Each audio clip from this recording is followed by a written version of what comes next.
Duel Review is brought to you by SpiderWolf.com. Hey guys, welcome to another great week of Duel Review. We're going to be starting off with Ignition City, followed by Metro Last Light, and then for our focal point, Chinese Super Ninjas. That's right. Our animation this week is Bob's Burgers, and our movie is Coriolanus. I'm RJ. And I'm Nick. Let's get to it.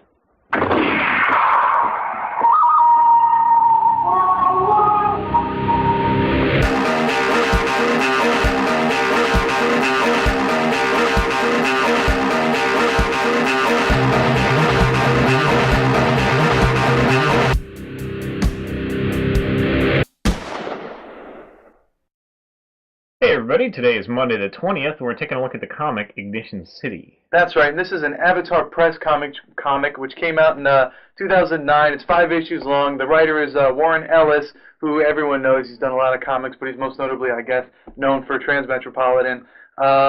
And this one, this comic book, what happened was I was looking for a good steampunk comic, and this one really isn't steampunk per se. I mean, it's But one the of those. impression it gives is kind of Rocketeer-esque. Yeah, and it throws in a lot of influences to like Flash Gordon, or references to Flash Gordon, Buck Rogers, what was it, Commander Cody or whatever that one was, and so Rocketeer and some other ones.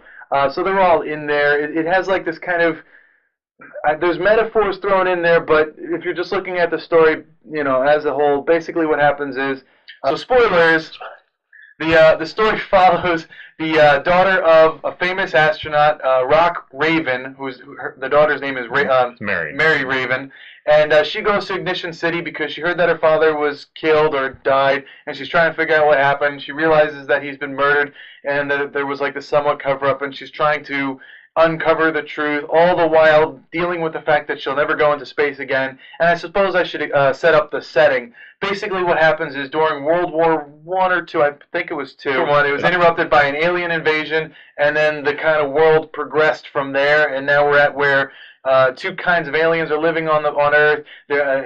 Space travel is being outlawed in most places. The only place left that is considered a spaceport is Ignition City, which is a man-made island, and it's got this huge ring thing, and it looks pretty cool. And so she, Mary Raven, goes to Ignition City to find her father's killer. She talks with the first people who were ever in space, the three of them. Well, first of all, I guess you're kind of jumping the gun as far as like she doesn't know that he's been killed. Oh right, she knows that he died, and she's going to collect his body, get his thing. She's estranged from the mother and all that stuff. Right. So she goes there, and then she has to uncover the plot as to what happened to her father, and it does kind of delve deeper than what you just think it is. It starts on the truth behind it kind of escalates. First it's I found out that my father died, then it's I found out my father was killed, then it's I found out what type of weapon was used, it's a ray gun, and then it just kind of moves in and then becomes like this political thing, and it's an interesting story, but I'm sorry, what? I would just say it tries too hard. I think that's what I keep coming back to, is it's just kind of trying too hard, because the base story and some of the ideas, if fleshed out maybe a little bit differently or a little bit more care, would have been great.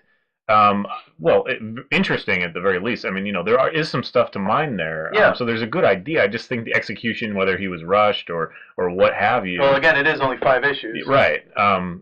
Unfortunately, it suffers because of that. And actually, it's nowhere more apparent than in, like, the cursing. Because the cursing is never the same twice. And they really take things that do not belong together and shove them together in order to make a new fun curse that someone is saying. It just it stops making sense. It's kind of like, really? Like, it just feels so forced. Right. I understand that Ignition City is kind of like it's a melting pot. Yeah. And it's a futuristic, but from what we would know. It's part prison, it's part concentration camp. It's just got a lot of things going on, so you can understand the hostility. Plus, it's got all these people who can't be astronauts anymore. They kind of miss the thrill of being in space. It's got like a Russians. Yeah. So it's just kind of like this big thing. So I understand that people are pissed off. Plus, food supplies are low and people are kind of hungry. Right, and it's also one of those pills. alternate realities. Yeah. So some colloquialisms, can crop up and be different, and that's understandable. But the fact that literally they never curse the same way is, because a lot of people say motherfucker. You know what I mean? Like, they don't say donkey cock dirt fucker. It's like, seriously? That's it, whatever. Yeah, so that, to me, is just kind of a small example, a microcosm of the greater example in the story of it just trying too hard, a little too hard, to make it, unique every time they curse and, whatever. But having said that, I do think that some of the characters could be very interesting. I think it could be mined differently. Now, the art, I think, as well. What did you think about the art? Because I think it's not quite there, but it's interesting. Yeah, I'm not terribly... Every once in a while, there's some great stuff.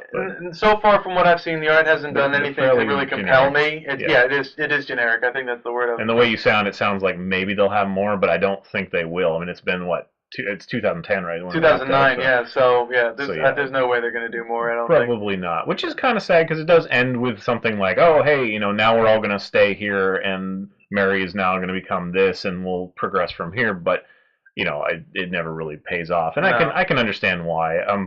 This was kind of recommended, and we look at some stuff that is kind of a smaller series, bite-sized stuff. Right. We like that stuff, and it doesn't quite hold up well enough to be like, you need to go read this. But if it sounds really interesting, then there are some interesting ideas. You might have some fun. And it's Warren Ellis, and he's a great writer. Just this one, I think he packed too much into 5 issues. Who knows? The freaking cursing, it bothers me. Well, it could be, it's sometimes when the rules are lifted, I mean, like you work for DC for so long and you can't swear, kind of thing, and then they're lifted. It's like, well, you didn't put all this stuff in when you don't really mean to. So it just needs a little more restraint, maybe. I don't know. I'm not, an expert, so whatever. These are just our opinions, but if it looks terribly interesting to you, you can find it around. Avatar. This is one of the first that I've really read from Avatar. I don't know a whole lot of Avatar. Do you? Not offhand, no. Yeah. So this is kind of a side comic house that is doing some stuff, and we love that. And we love smaller producers and new blood. So this one's just not quite there for us as far as narrative and character and art. Right. But yeah. They can't all be winners. Kind of sad to end with that. But, yeah. I mean, what was there that was redeeming about it that you liked? I like that the main character was a strong female character. I kind of wish that she had more strength, more the problem I have chances to show her strength. I want to say the same thing, but towards the end, she's like drawing these conclusions so perfectly that it does make that last issue especially feel like it's wrapped up. Like, like, oh crap, we were going to get a couple more issues, but we all have to cram it in this one. And so now she just instantly has put it all together. And then they do this thing where like right off the bat, there's someone that, basically killed the father or had something to do with that. And you as the audience knows before, she knows. But they kind of out that right out of the bag. And I'm thinking, well, that, maybe they could have left it for us to wonder too. It would have been more engaging. And then they have another situation where they're two characters having this conversation about basically the end of the story, and they blank out like right before she tells him what it is that the father saw or whatever. And so the audience doesn't know. It's just a weird thing. It's like, well, why would you out it to the audience in this case, but not in this case? And it literally takes 3 issues for us to find out what that was. And when you do find it out, it's like, oh, well, that sucks. But it's not like, oh my goodness, kind of thing. So yeah, I mean, again, we don't want to give it to them, too hard, and that sounds bad. But because we really appreciate indie comic book makers, we really appreciate them. Right. But it's just not something that you need to go out and see. But I do appreciate some of the art and some of the aesthetic. I mean, it's very Aviatrix as well. I mean, it's it's again, a little bit of 40s in there. Yeah, again, it was. From what I understand, a Martian, and I don't really remember when this was outed. Like, I had to do research to understand that this is what happened, but World War II, I believe it was happening, and then the Martian invasion happened. Yeah. And so... Well, that part's interesting. I mean, some of those things that they built in there are interesting to me, and, like, recycling bodies is kind of fun and all that stuff. So that's interesting. But yeah, it's not capitalizing the series, and it is kind of too bad that it got pulled the plug on, because maybe they could have capitalized that in the future. It's just that this one wasn't quite up to snuff, I guess. Right. Anyway, so that's our 2 cents. Thanks for watching. Please subscribe to our YouTube channel and watch our great playlist. Game Lab's been a lot of fun. Yes, it has. And please leave comments. We love comments, and you can help support us by buying our wares at SpiderWolf.com. That's right. T-shirts, a card game, art, print shirts, stories, and more. And keep those recommendations for comics coming, please. And also, please check out my new blog. It is fisk37.tumblr.com. I'm blogging as characters and giving updates, all leading up to the Kickstarter of my new Enhanced Edition card game that'll be coming in June. So please check that out, share it, and thank you very much. All right, guys. See you later. Oh, yay! Taking my time. Getting the hole in one. What? I don't know. Sports. I don't know. Next up on Duel Review, it's Metro Last Light. I needed that thing what you put pictures and words on. Now I got it. Oh, we're wearing the same shirt. It's alright. It'll happen. I'm so embarrassed we're wearing the same shirt. Well, I'm the one that should be embarrassed because you probably put it on before me because you get up way earlier than me. How would you have known? There's no way that anyone would have known. Huh? There's no way you can blame it because I put it on first because we didn't see each other until we No. were Whatever. wearing the shirts. Okay. It's your fault. No, it's no one's fault. Well, if it's not mine, then it's yours. That's not how that works. Yeah, it is. I'm covered with dog hair. I love my dogs. And their hair loves me. I'm immaculate. Whenever you're ready. So, Ignition City, Metro Last Light, Chinese Super Ninjas.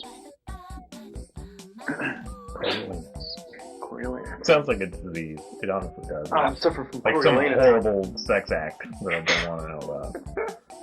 Coriolanus.